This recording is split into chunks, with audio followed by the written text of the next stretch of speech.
யார் அந்த பினகாஸ் அப்படின்னு சொல்லி பார்க்க போகிறோம். சங்கீதம் 106 அவனை குறித்து பெருமையாக சொல்வதை நாம் பார்க்க முடியும். அந்த அவன் வந்து யார் அப்படின்னா, அவன் ஒரு லேவி கோத்திரத்திற்காரன். அவன் வந்து தன் மோசையோட அண்ணன் மோசையோட அண்ணன் ஆரோனோட பையனோட பையன். ஆரோன் குமார் எலியாசரின் மகன் பினெகாஸ் அப்படின்னு சொல்லி பார்க்கிறோம். இஸ்ரேல் ஜனங்கள் மோவாப்பியரையும் மீதியானங்களையும் திருமணம் செய்து கொண்டாங்க. அவங்க விக்கிரகங்களை அவங்க என்ன பண்ணுவாங்க அப்படின்னா, அவங்க வணங்கி கொண்டுட்டு இருந்தாங்க. இஸ்ரேல் சீத்தின் தங்கியில் இருக்கையில் மோவாப்பின் குமாரத்திகளோடு வேசித்தனம் பண்ண தொடங்கினார்கள். அவர்கள் தங்கள் தேவர்கள் இட்ட பலிகளை விருந்து பண்ணபடி ஜனங்களை அழைத்தார்கள். ஜனங்கள் போய் புசித்து அவர்கள் தேவர்களுக்கு பணிந்து கொண்டார்கள். இப்படி இஸ்ரவேல் பாகால் பேரில் பற்றி கொண்டார்கள். அதனால் இஸ்ரவேல் மேல் கர்த்தருடைய கோபம் மூண்டது.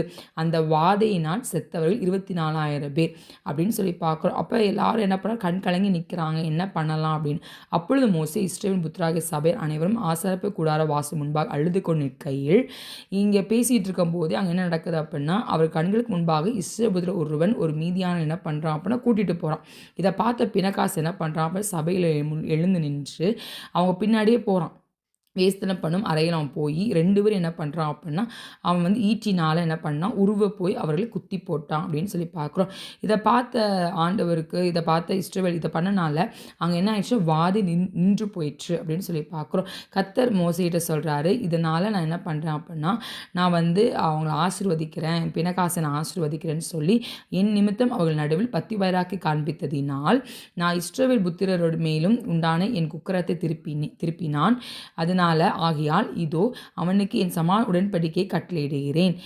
அவன் தன் தேவனுக்காக பக்தி வைராக்கியம் காண்பித்து இஸ்ரவேல் புத்திரருக்காக பாவ நிவர்த்தி செய்தபடியினால் நான் என்ன பண்ணுறேன், அவனுக்கும் அவனுக்கு பின்வரும் அவன் சந்ததிக்கும் நித்திய ஆசாரிய பட்டியத்துக்குரிய உடன்படிக்கை உண்டாக்கும் இருக்குது என்று சொல்லி அவனை ஆசீர்வதிப்பதை பார்க்கிறோம். இன்றைக்கி அவனை என்ன பண்ணார், கர்த்தர் ஆசீர்வதித்தார். 106 சங்கீதத்தில் அவனை குறித்து சொல்வதை நாம் பார்க்கிறோம். அப்பொழுது பினகாஸ் எழுந்து நின்று நியாயம் செய்தான். அதனால் வாதி நிறுத்தப்பட்டது. அது தலைமுறையாக என்றென்றைக்கும் அவனுக்கு நீதியாக எண்ணப்பட்டது அப்படின்னு சொல்லி பார்க்குறோம். எல்லாரும் எனக்கு என்ன வந்துச்சு அப்படின்னு சொல்லி பினகாஸ் நிற்கலை. அவன் வைராக்கியம் கொண்டவனாய் அந்த இடத்துல நின்றதை நாம் பார்க்க முடியும். இன்றைக்கி நம்மளும் கர்த்தருக்காக வைராக்கியம் கொண்டவர்களாக நம்ம நிற்க வேணும். நம்மளால் ஒரு குடும்பம் ரசிக்கப்படும், நம்மளால் ஒரு காரியம் ரசிக்க, நம்மளால் ஒரு வாதை நிற்கப்படுது அப்படின்னா ரொம்ப சந்தோஷமான ஒரு விஷயம் தானே. இன்றைக்கி நம்ம ஒரு தீர்மானம் எடுப்போம், என்ன வந்தாலும் சரி நான் கர்த்தருக்காய் வைராக்கி கொண்டு நிற்பேன்னு சொல்லி நம்ம நிற்போம்.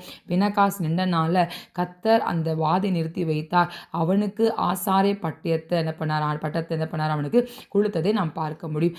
நான் அவன் தேவனாய் இருப்பேன், அவன் என் குமாரனாய் இருப்பான் என்று சொல்லி வார்த்தையின்படியாய் கர்த்தர்